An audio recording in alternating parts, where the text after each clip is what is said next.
Alors voici la capsule comparée des nombres, troisième cycle. Il y a deux façons utiles pour comparer des nombres. Et devine quelle est la première façon? Réfléchis, là. On en a tellement parlé là, la semaine passée. Il faut que tu saches ça. On parle du tableau des nombres, évidemment. Alors, pour comparer des nombres avec le tableau des nombres, on va regarder l'exemple ici que tu pourras te servir pour faire ta fiche. Alors, on a utilisé le nombre 165 900.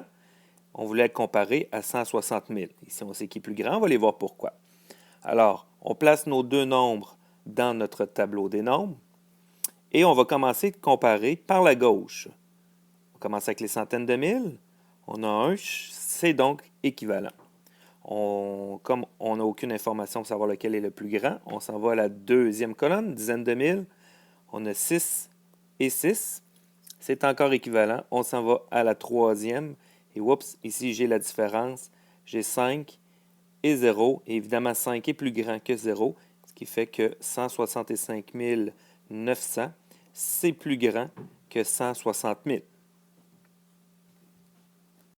La deuxième façon utile pour comparer des nombres, tu vas la voir cette semaine dans ton cahier, une droite numérique. Alors, la droite numérique comprend des espaces qui sont gradués.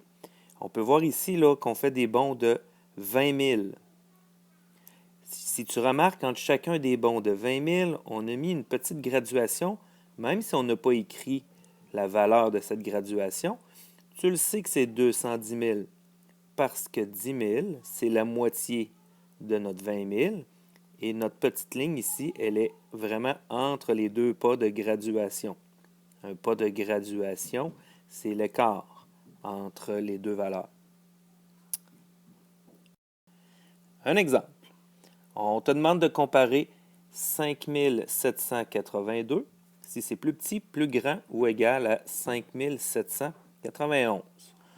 J'ai donc placé ici une droite numérique avec un pas de graduation de 5. Alors, première chose, on place nos nombres, 5782. Remarque ici que là, c'est placé de façon un peu approximative. Là, on pourrait déplacer un petit peu notre trait qu'on trace là, mais je suis un petit peu avant la moitié. Okay? Donc, j'étais à 5782. Et voici ici, oups, pardon, c'est le trait que je voulais déplacer, non pas le rectangle au complet. Alors voilà. Alors, mon trait ici, ben c'est sûr que si je m'en vais plus vers la droite, là, c'est comme si j'augmentais la valeur. Donc, un petit peu à droite du trait de 5790, là, ça représente 5791. Tant que tu sais où est-ce que tu es situé sur ta droite numérique, là, la précision, là, même si ce n'est pas extraordinairement précis, c'est pas grave. Et évidemment, sur la droite numérique, ce qui est à droite, c'est plus grand. Ce qui est à gauche, c'est plus petit. Donc, 5791 est à droite de 5782. Il est donc plus grand. En résumé, tu peux te servir de ce résumé-là pour faire un schéma dans ta fiche, comme on te l'a enseigné cette semaine. Il y a deux façons de comparer des nombres. La façon avec le tableau des nombres. Tu peux te faire un exemple. Tu peux te servir de l'exemple de la capsule, il n'y a aucun problème.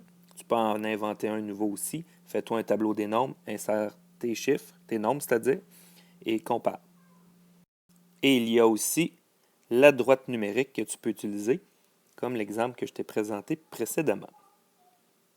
Alors voilà, remplis ta fiche, sers-toi de mon résumé pour faire ton schéma et sers-toi des exemples que je t'ai présentés pour noter les exemples. Si tu as des questions, n'oublie pas de les écrire en bas à droite dans ta fiche. Alors, bon travail!